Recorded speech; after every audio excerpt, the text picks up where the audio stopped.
Good morning! Ayan, to this video malangga meron tayong update. Ayan, update natin yung ating mga naitanim na mga sili. Wow, ang ating sili oh. Ang ating sili labuyo. Ayan ang sili labuyo natin oh. May mga bunga na sila. Ayan. Ang dami na rin naging bunga ng ating sili labuyo dito oh. Dalawang ano lang ito langga, nakatanim lang ito sila sa may paso. Ayan oh. Nakatanim lang sila diyan. Ito yung sili na todo tali ako noong malakas ang ulan, malakas ang bagyo na uwan. Yan ngayon, ayan, talagang nagbunga siya. Hindi siya na kasi ang lakas ng ano dito, ng hangin. Kawawa yung ating sili na labuyo. Ayan no, may mga bunga na siya. Ayan, malalaki na yung bunga niya oh. Ganda ng mga dahon niya no, sarap sa tinula. Ayan ang bunga ng ating sili. Yung sili na ito ay galing sa palengke. Ayan yung ginawa naming sausawan. Naipunla ko siya. Ayan, tumubo. Mga ilang piraso lang ang tumubo dito. Ito yung ano. Ayan oh. Wala kasi ibang mapagtaniman kaya ito lang na itanim ko. Pero kahit ganun pa man, may bunga ang ating labuyo. Ito, may sili labuyo rin dito. Ayan, pinutol ko yung sili labuyo na ito. Magkapaano sila eh. Ay, magkasama po silang naitanim nito. So ito, naiputol ko siya kasi tinula. Tinula natin dito langga. Ayan, nagtalbos siya, diba? Ayan ang kagandahan sa sili, no? Ayan, no, naitinula ko. Ayan, no, naputol yan. Putol yan. Niluto natin yan. Ito rin, ganon din ito. Dito, ayan, mga bell pepper ata ito. Ayan, mga bell pepper yan. Pero nagbunga siya. Hindi pala gusto ng mga bell pepper yung sobra ang tubig. Yung laging nauulanan kasi nakapasok lang ito. Ayan, ganyan po ang nangyari sa ating bell pepper. Ayan o, mga bell pepper ko. Matatanda na yung mga bell pepper natin dito. Pero may bunga. Ayan o. Ayan, naputol ko na ito. Pero nagbunga siya uli. Ito naman yung ating saglit. Ayan o. Sili sigang. Ayan, yung isa, ito ay yellow pepper. Yung galing sa Germany. Matanda na itong sili na ito. Nakailang kuha na tayo dito. Pinutol ko lang. Pinutol ko siya. Yan, kasi ang sili kasi, kahit anong sili, pwede po itinula yung mga dahon. Kaya, tinula ko yung mga dahon nito. Pero, nagbunga siya, oh. Ayan, oh, nagbunga pa siya uli. Kahit matanda na ito. Pinabayaan ko lang siya. Ayan, oh, may mga bunga. Ayan, oh, may mga bunga siya, oh. Oh, diba? Kahit papaano nagbunga, kahit matanda na ito. Pinutol ko na ito. Ayang pinagputulan ko, oh. Itinanim, hindi, itinula ko siya. Tinula yung mga dahon nito. Ito naman, ayan, pinutol ko dahil nilagay natin sa tinula. Bell pepper ito langga eh. Mga dahon kasi, sayang. Matanda na kasi itong bell pepper na ito. Matagal ko na itong naitanim. Nagbunga pa din siya oh. May bunga. Ayan. Alam naman tayo dito, mahilig tayo sa tinula. Wala tayong makuhang ibang dahon ng sili. Kaya ang ginagawa ko, kuha tayo dito ng dahon ng sili ng ating mga tanim. Ito siya oh. Nagbubulaklak siya ulit kahit naputulan ko na siya. Yung matanda na ito, oh, nag-ano na nga. Siguro hindi nila kinaya yung laging umuulan nung lakas ng bagyo. Gumanito siya. Ayaw siguro ng sili ng ganyan, ng laging umuulan. Dito naman, silipin natin dito.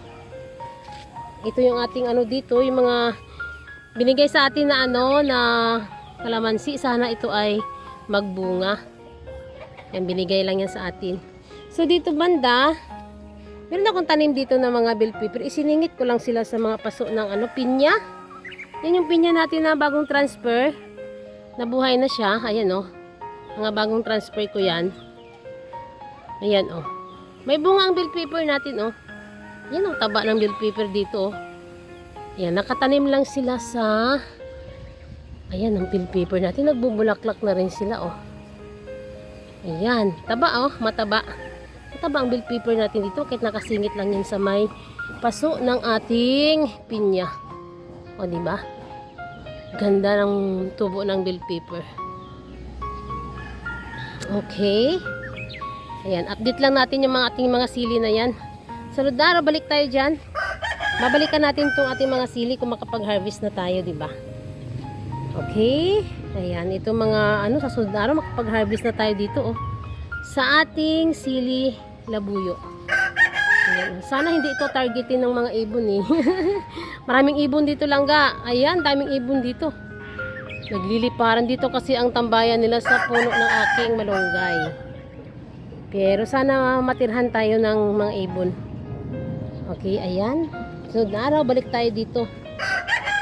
Silipin natin ulit kung makapag-harvest na tayo ng ating mga sili. Pero yung mga dahon lang, nakakapag-harvest talaga ako dito. Kumukuha ako ng dahon para sa tinula. Ang sili naman kasi, dahon sili, kahit ilang piraso lang yan ilagay mo sa tinula, mabango na ang ating tinulang manok. Diba? Yan, kaya hindi ako nagpapawala ng sili kasi laking pakinabang ang sili. Ayan. Okay, sunod na araw, balik tayo. Ayan, kung makapag-harvest na tayo dito. Day 3.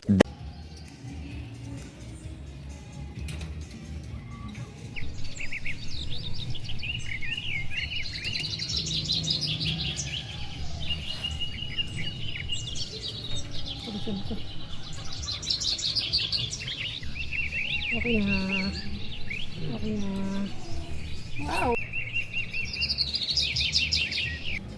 2,000 years. Wow, ang ating sili langga, oh. Ang daming bunga. Ang ganda. Ang daming bunga ng sili natin.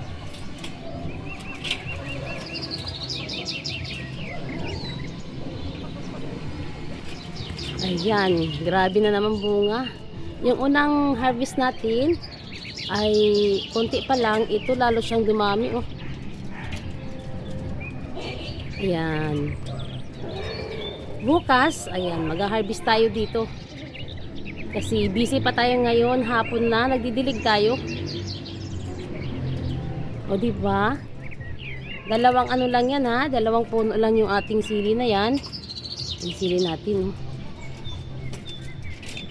Pero may mga bunga, dami. Ayan, balik tayo dito sa sunod araw. Or bukas, balik tayo dito. Mag-harvest na tayo ng sili. Ang dami, oh. Ilagay natin ito sa ating, sinamak. Ayan. Ayun, ang dami dun, oh. Ganda. Marami tayong sili na itinanim. Mga bell pepper naman doon sa kabila. So, ito, nandito. Ayan, oh. Ayan, yung sili ito lang na sili demonyo. Sili demonyo daw ang tawag dito. Ayan. Okay, bukas or sa susunod na araw, balik tayo dito para makapag-harvest tayo at ilagay natin ito sa sinamak. Ang ating sili, labuyo. Wow, ang daming bunga. Ayan, oh, dami pang dyan, oh. Marami na rin kaming na-harvest dito lang, ga. Siyempre, inilagay-lagay namin sa sausawan. Ayan, ngayon lang tayo ulit nakapag-update. Ayan, oh. Sa dami na namin na-harvest dyan. Dami na yung naging bunga. Kita nyo ba yan? Ayan, oh. Sa ilalim, oh. Dami. O, diba? Wow, look at that. Ang ganda ng ating sili. Ayan, daming bunga dun, oh. Ayan, balik tayo dyan sa sunod na araw. Harvestin na natin itong mga bunga nito para ilagay natin sa ating sinamak. Naipang bulaklak, oh. Dalawang paso lang yan, diba? Yung itinanim natin sila, o diba? Dalawang puno lang yan. Ayan, oh. Tatanim tayo uli ng labuyo para mayroon tayong ulit ganito. Ayan, okay. Dami. Kukuha lang tayo dyan ngayon ng konti lang. para ilagay natin dun sa ating sausawan. Gawag ano natin sa ulam natin ngayon. Kukuha tayo dyan. Meanwhile. Wow! Ayan, look at that. Ito na po yung ating sili. Ang ating na-harvest na sili kanina. Tamang-tama talaga dahil ayan ang ating ulam, ang ating breaded pork. Tamang-tama sa ating sausawan. Pero kumuha pa ako ng konting sili pa. Nagdagdag tayo dahil ayan, meron pa tayong ulam dito na ayan, chicken. Yan, sarap yan. Para may ano tayo sa sausawan natin na sili. Kasi kulang ito. Kailangan pa natin ng konting sili pa. Ang ating ulam today, ang ating pork at saka yung chicken. Ayan. Hindi pa natin nabuksan. Yan, sarap talaga pag meron tayong tanim na sili kasi ang mahal ng sili, grabe. Ang mahal ng sili ngayon. Mayroon tayong pangsawsawan sa ating pork at saka yung ating chicken. Ayan, okay. Ayan. Thank you. At tayo ay tapos na sa ating pagbablog. Kain na tayo mga langga. Ayan, thank you sa inyong lahat sa walang sawang panunood sa aking mga vlog. Please subscribe my channel, Inday Names Rooftop Garden. Bye! Kain tayo. Sarap nito.